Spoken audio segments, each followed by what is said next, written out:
Yeah, very satisfying.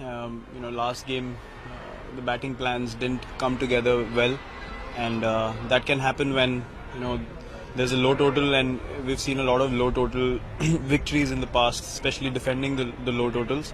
And when you get into a zone where runs are hard to come by, then the pressure builds on. So today again the total was low, but I felt like I should have spent more time at the wicket in the last game, and I decided to sort of dig in more, build a partnership with Ajinkya, which was important, and then Dinesh came out and played really positively. So yeah, the intent today was not to get stuck and string in too many dot balls. It was to get away the boundaries every now and then, and for that you need a clear mindset, as in when to get a boundary and then when to keep the scoreboard ticking as well. So yeah, after a disappointing last game, I think today was really clinical and we're very happy with it. I don't like to get out in similar fashion more often.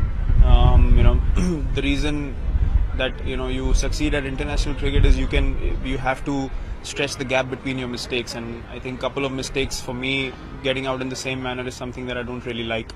So it was more of being a little strict on myself, and then getting the team across the line, which I knew the victory was inevitable when I got the 100.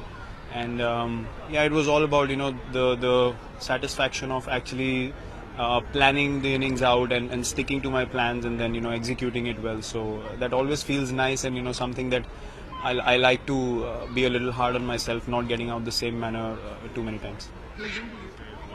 Well, firstly, I mentioned it a few times before that I like to have the total on the board, exactly what you need to do and when to take on the bowlers and which bowler to take on at what stage in the game. To read situations, it becomes easier when you have a total on the board. It doesn't often, happen every time, but more often than not, if you can believe that, whatever total is there on the board, you can come up with a plan to chase it down. I think it ends up happening. So that I don't know. Naturally, I like those kind of scenarios where the target is in front of me and then it becomes a challenge that you need to achieve. So that just gets me going, I guess.